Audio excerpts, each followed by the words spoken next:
One just dropped the most massive One Punch Man webcomic chapter. It's 60 pages long, 6-0, and Saitama uses 4 serious moves in succession, 2 of them being new. We also got Darkshine with his rematch against Raiden. Genos seems to be going completely berserk in a twist of events. We got Child Emperor versus Metal Knight, and Child Emperor busts out his most ultimate move, plus one of these robots takes out Black S, perhaps the Mad Cyborg, and Saitama's gonna go and fight him. Absolutely epic webcomic chapter, so much happened here, 60 pages that we have to talk about. Mastar. Alrighty, so we continue on with the Mad Cyborg arc as all of these robots, monsters, and Neo heroes who have battle suits that have taken them over and turned them into zombies are attacking all of the cities. Here we have Tank Top Master, who gets faced with a Machine God series, Machine God Dress, and he's pretty tired and exhausted as this Machine God goes in to attack him, but Webig Gaza actually saves him. Interestingly enough, she's very beat up and bruised, missing an eye and everything, but cool to see her come in and play. And also a My Mask, full-blown monster form, just rips off the Machine God's head, and it seems like they're working together, which is pretty cool here. A My Mask saying that he's gonna head over to Neo Tower, and now we're gonna switch over to Darkshine, who's also just decimating everything. So I'm so happy about this. They finally brought Darkshine back. As you guys probably know, he retires after the Garo arc. After Garo whipped his butt, he just kind of broke down and lost all of his pride and ego, and he just became like a completely humiliated weakling, not wanting to fight anymore and just instead being a sensei. But we actually find out later that turning him into a sensei was Metal Knight's design. But in any case, this version of Darkshine is ready to just go on a complete rampage. And I love this character so much because he really is like the Black Saitama. He basically can't take any damage. He's absurdly strong, destroying just about everything in one punch. We've never really seen him take damage, except for when his hands got melted by Vomited for Her Ugly. So as he's going through decimating everything, he bumps into Puri Puri Prisoner, who is completely screwed up at this point. He is fighting Raiden and his minions. All of his little prisoner boys have been taken out, but Darkshine comes in at the last second to kind of save him. He's like, you can rest now, and Darkshine is going to take on Raiden and his crew. But first, awesome little standoff here as he gets his rematch, because as you remember, they did spar before, and Darkshine pretty much lost, and that was like a huge surprise because we're all thinking to ourselves like, well, how strong is this guy Raiden? Like, Darkshine doesn't seem like he can really take any damage. He goes in to fight and he attacks all these guys in battle suits, and you gotta remember, these battle suits increase your power like crazy. Like if you're a C class, you jump to A class or even higher. The power jump from wearing these battle suits is ridiculously high. They're all gonna pile onto him, and he just goes to town and just starts ripping them all to shreds, at least their battle suits anyway, very quickly and easily taking out all of these Neo heroes wearing the super power suits. It's so epic to see Darkshine have his redemption here. I'm not 100% sure what the entire point of taking him out of the series for so long was, perhaps something to do with just the continuity of the story, but I'm so happy to have him back seemingly in his prime, or if not even stronger than ever before. He seems to have basically no problem just completely tearing apart all of these fighters, and now Raiden is gonna be the one to go in. And he tells Raiden, the reason why I lost in our last sparring session was because I lost my nerve. So Raiden's gonna go in and use these giant heavy cannons, throwing out all these massive attacks that one of them even just puts this giant palm down on the ground, and Darkshine seemingly just tanks all of this. Then Raiden goes in for this spin move, hard force, super heavy cannon, heavy spin cannon, all those sorts of abilities, and Darkshine just straight up catches him. And it's super surprising because I thought Raiden would put up a better fight, but Darkshine's I'm going full power now, I'm not holding back, I didn't lose my nerve anymore, catches Raiden, lifts him up into the air. I thought he was about to power slam this dude into the concrete, but no, he just straight up rips off his entire battle suit, just breaks it off with this move. And yeah, Raiden got owned by Darkshine. My boy Darkshine moving his way up, and this was just super cool to see. So now we're going to go to probably the most important part of this chapter, as we see that Metal Knight, or Beaufoy, is talking about how Darkshine is such an interesting character. For some reason, he wanted Darkshine to be out of the way, but he's faced right now with Child Emperor, who we know ate some sort of candy that gave him some, like, you know, super brain power or something. He's trying to get answers out of Beaufoy, who's been very reluctant to tell him anything. You know, Child Emperor has huge suspicions about this guy, and basically what we learn in this chapter is the reason he hasn't been answering any questions is because it's a waste of his time. Child Emperor summons his super Brave Giant. Brave Giant being that awesome Gundam-looking mech that he brought out in his fight against Phoenix Man, which is coming in One Punch Man Season 3.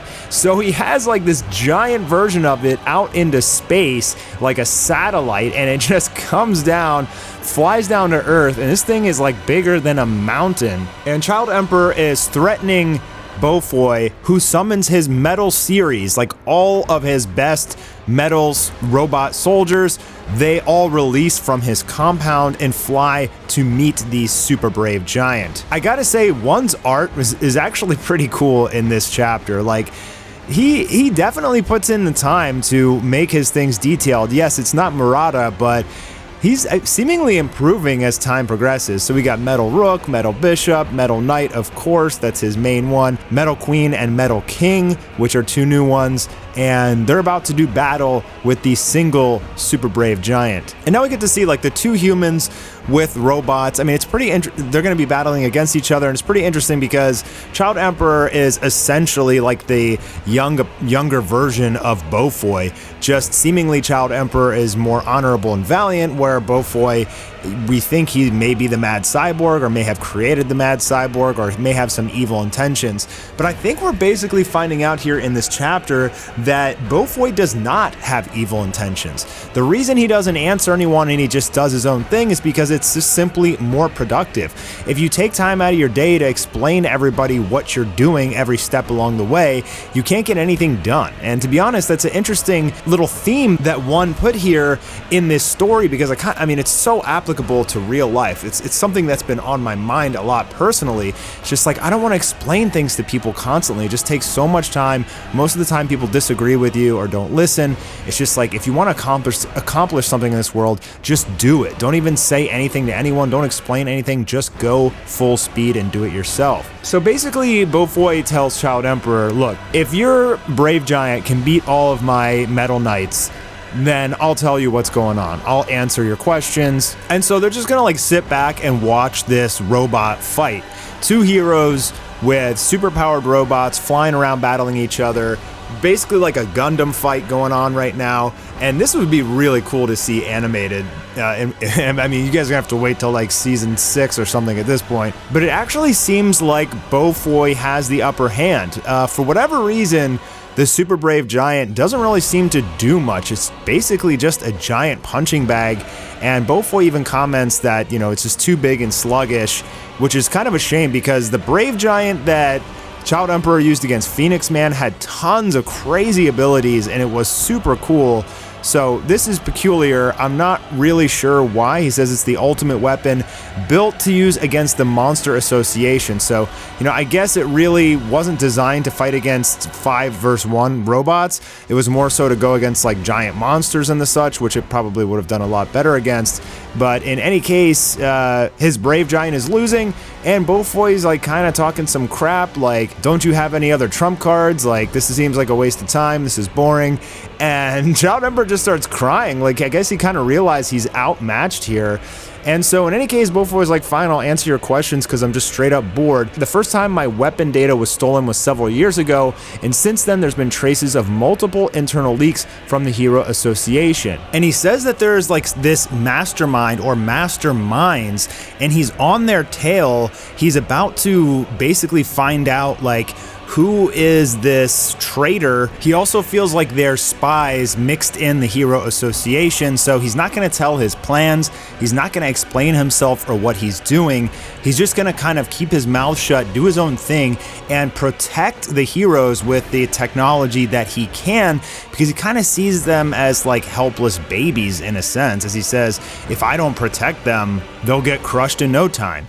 So he's having like a moment here where I guess it's trying to show you that he's actually been a good guy the whole time, meaning Drive Knight is probably lying, and it could be possible that either Drive Knight is the mad cyborg, Genos is, which would be a crazy twist, he's been going berserk lately, or it could just be some new character that we don't know of yet, which is also a huge possibility. But it's just so strange that Drive Knight said all these things about Metal Knight, and now we're finding out that essentially Metal Knight has been a good guy the whole time, just being secretive because nobody can understand his genius plan. He doesn't want to explain it, waste time, and things like that. But then he goes on in some other interesting pieces of information here, talking about this ultra advanced AI program that they were developing together, him and Child Emperor. It would be difficult to complete it without cyberizing ourselves. So Child Emperor is like, well, wait, did you fully cyberize yourself? And he says, no, I was simply able to do it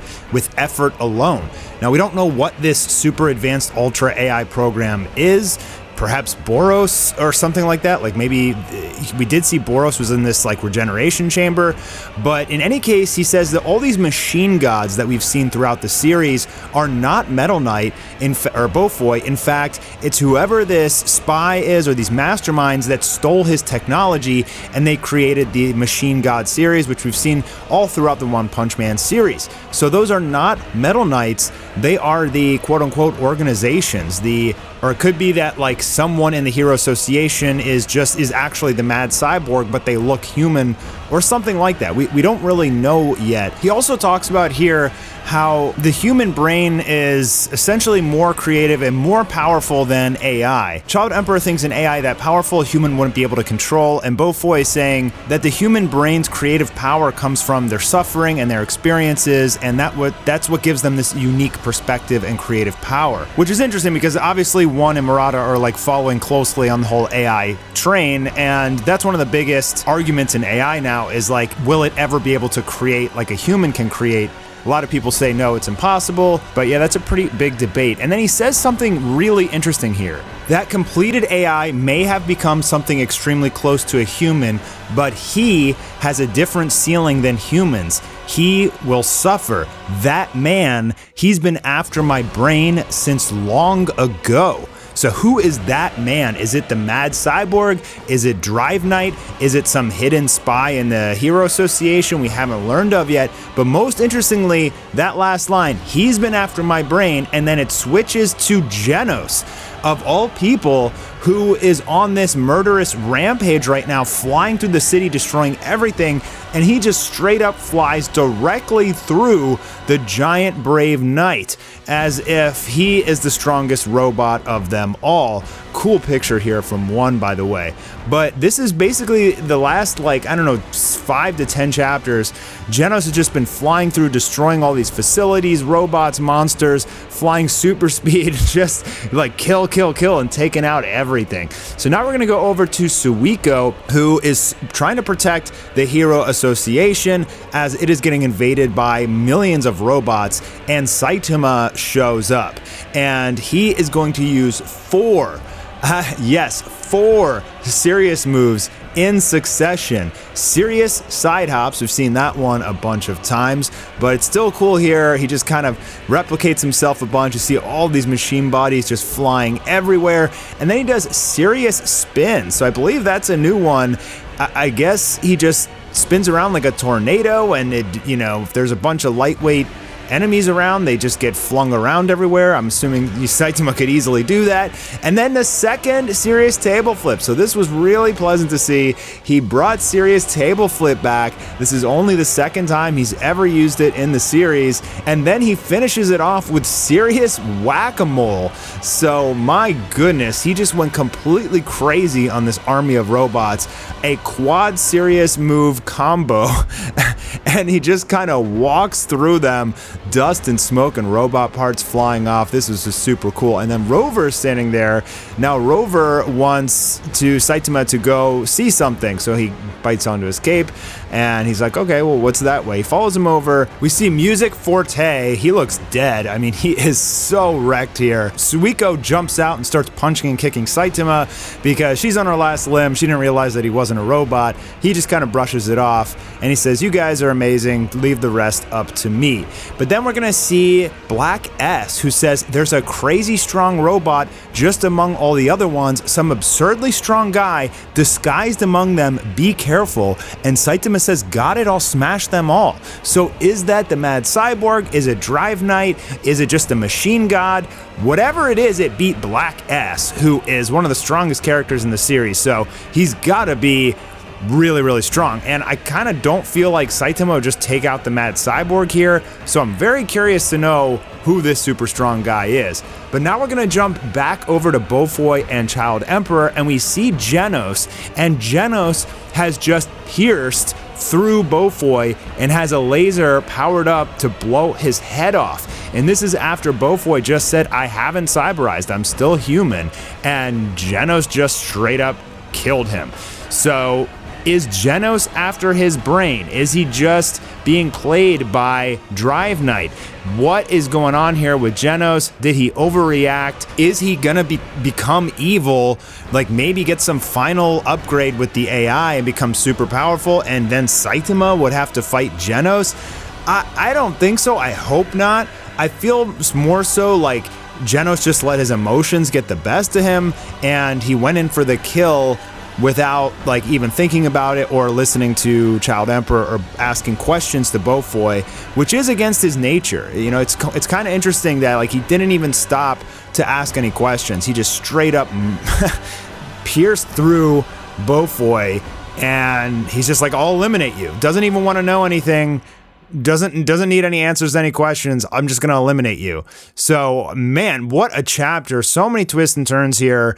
It's not looking good for Genos, but it also looks like Saitama may be having some big fight kind of coming up. So I can't wait to see the next chapter, but I think we're almost done here with this Mad Cyborg arc. It's been dragged on a really long time, so I'm kind of happy it's gonna be done. I want to see the next arc get going with God and everything, and I want to know if we're gonna jump into that after this. But it was nice of one to release this chapter while we're on this big hiatus. So much to talk about here. Let me know what you guys think in the comments below, and I'll see you tomorrow for the next One Punch Man manga chapter episode.